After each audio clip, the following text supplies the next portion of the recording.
আমাদের 12 নম্বর অঙ্কটাতে বলা আছে যে বার্ষিক মুনাফা 8% থেকে বেড়ে 10% হয়েছে। তাহলে বার্ষিক মানে কি বছরে, তাহলে এক বছরের মুনাফা 8% ছিল আগে, সেটা বাইরে হচ্ছে 10%, তাহলে টোটাল মুনাফা বাড়ছে কত? 2%। তো 2% হয় 10% হয় 30 মারমার আয় 4 বছরে, তাহলে সময় বলছে কি 4 বছর এন, 4 বছরে 128 টাকা, তাহলে 128 টাকা বেড়ে গেছে, তাহলে মুনাফা বাড়ছে এটা। তাহলে মুনাফা টোটাল কত হচ্ছে? এটা হচ্ছে আয়ের মান 128 টাকা বাড়ছে। তার মূলধন এখানে আমাদেরকে পি এর মানটা বের করতে বলছে। তাহলে বার্ষিক মুনাফা 8 থেকে বেড়ে গেছে হচ্ছে 10%। কতটুকু পারছে সেটা আমরা আমাদের তথ্যগুলো যদি একটু উঠাই নিই।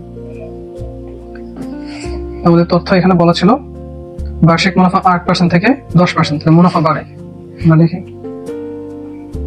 মুনাফা বাড়ে। কতটুকু পারছে? এখন হচ্ছে 10%, আগে ছিল হচ্ছে 8%, তাহলে কত টাকা হয়েছে? 2%, বা 2 টাকা আমরা ধরে নিলাম। মুনাফা বাড়ে 2 টাকা।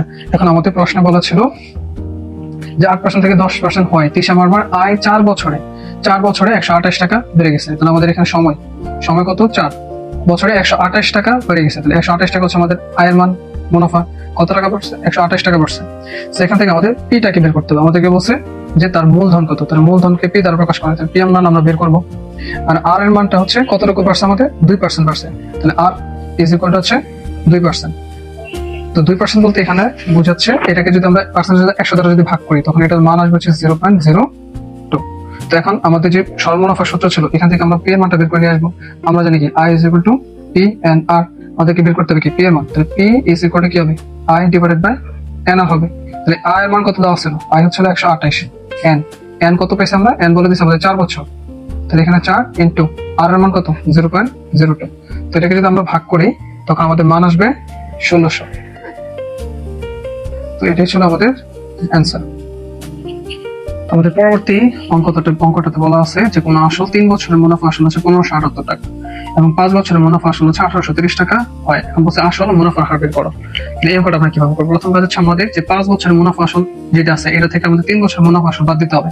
বাদ দিয়ে আমাদের প্রথম টার্গেট হচ্ছে আমরা হয় 3 বছরের মুনাফা বের করবো, না 5 বছরের মুনাফা এখান থেকে বের করে নিয়ে আসবো, দিয়ে তারপরে আমাদের এখান থেকে আয়ের মানটা নিয়ে আসবো। 5 বছরের মুনাফা আসল থেকে বাদ দিতে হবে। তাহলে আমরা লিখতে পারি যে আসল প্লাস 5 বছরে মুনাফা আসল কত দেওয়া ছিল? 1830 টাকা। তাহলে আবার লিখতে পারি আসল প্লাস আমাদের 3 বছরে মুনাফা আসল দেওয়া ছিল হচ্ছে 1578 টাকা।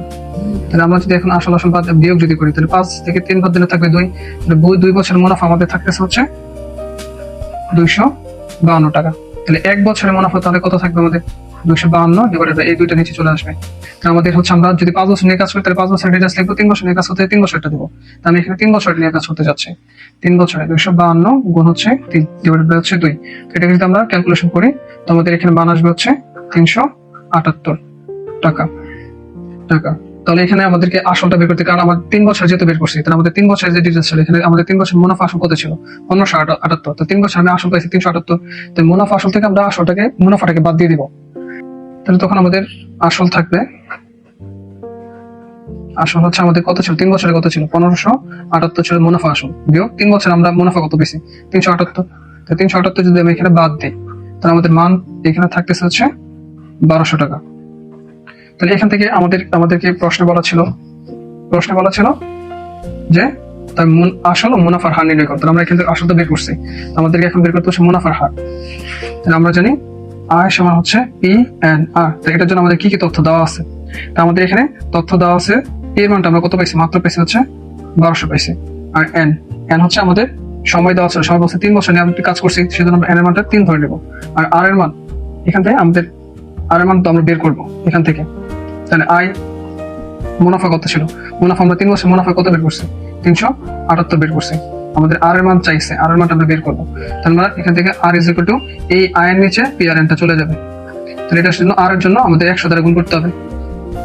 তাই আমাদের আয় কত আছে? 378 ইন্টু হচ্ছে 100 ডিভাইডেড বাই পি কত পাইছি আমরা? 1200 ইন্টু সময় কত দেওয়া আছে আমাদের? 3 বছর। তো এটাকে যদি আমরা ক্যালকুলেট করি তো আমাদের মান আসবে হচ্ছে 10.5%। এটা হচ্ছে আমাদের অ্যান্সার। আমাদের পরবর্তী 14 নম্বর অঙ্কটাতে বলা আছে যে বার্ষিক 10% মুনাফায় 3000 টাকা এবং 8% মুনাফা হচ্ছে 2000 টাকা বিনিয়োগ করছে। তো বিনিয়োগ করলে মোট যে মূলধন, তাহলে মোট মূলধন এখানে একবার 3000 টাকা বিনিয়োগ করছে আর একবার 2000 টাকা বিনিয়োগ করছে, ওইটার মুনাফার হার ছিল আলাদা আলাদা। তো বিনিয়োগ করে মোট যে মূলধন আসবে সেটা শতকরা কত টাকা মুনাফা হারে আর এর মানটা বের করতে বলছে, যে মুনাফা কত টাকা পাওয়া যাবে।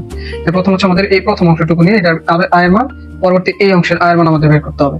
প্রথম অংশের প্রথম ক্ষেত্রে কি কি দেওয়া আছে আমরা একটু লিখি। প্রথম ক্ষেত্রে, তো প্রথম ক্ষেত্রে আমাদের কি কি তথ্য দেওয়া আছে? তথ্য দেওয়া আছে বার্ষিক 10% মুনাফা। তাহলে বার্ষিক মানে কি, সময় হচ্ছে 1 বছর, 10% মুনাফা। তাহলে আর এর মান কত? 10%। তাহলে এই পার্সেন্ট জন্য 10 কে 100 দ্বারা ভাগ করতে হবে। 100 দ্বারা ভাগ করলে 0.1 পাবো। মুনাফায় 300 টাকায় 3000 টাকায় সরি, তাহলে পি এর মান হচ্ছে 3000। এটা হচ্ছে আমাদের আসল। তাহলে এখান থেকে আমাকে আয়ের মান বের করতে হবে। I is equal two what? তাহলে আমরা জানি কি আয় সমান হচ্ছে পি এন্ড আর।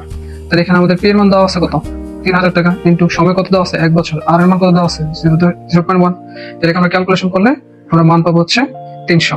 তাহলে এবার আবার হচ্ছে আমাদের দ্বিতীয় ক্ষেত্রে যে দেওয়া আছে 8% মুনাফায় 2000 টাকা। তাহলে এটার জন্য আমাদেরকে আয়ের মানটা বের করতে হবে। তাহলে দ্বিতীয় ক্ষেত্রে কি দেওয়া আছে? যে তথ্যগুলো দেওয়া আছে সেগুলোকে আমরা একটু বসাই। দ্বিতীয় ক্ষেত্রে আমাদের কি কি দেওয়া আছে? 8%। এটাও কিন্তু বার্ষিক মুনাফাই ছিল, 1 বছর। আর এর মান হচ্ছে 8%। তাহলে 8% কে 100 দ্বারা ভাগ করলে 0.08। আর কত টাকা বিনিয়োগ করছে? 2000 টাকা। তাহলে পি হচ্ছে 2000 টাকা। তাহলে এখান থেকে আমরা আয়ের মানটা বের করবো। I is equal two what? তো দ্বিতীয় ক্ষেত্রে আই ইজ ইকুয়াল টু হচ্ছে পি এন আর। তাহলে পি কত? পি হচ্ছে 2000।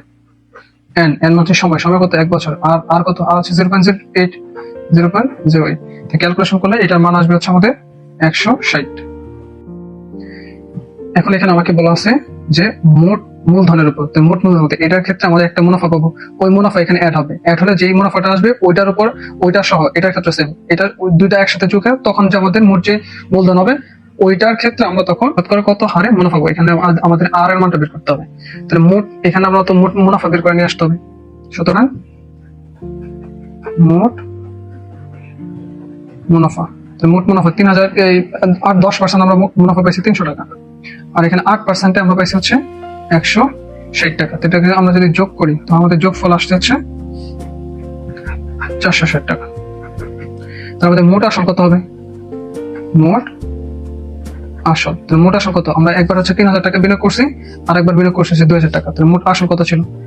3000 যোগ হচ্ছে 2000 টাকা। তো মোট আসল হচ্ছে আমাদের এখানে 5000 টাকা।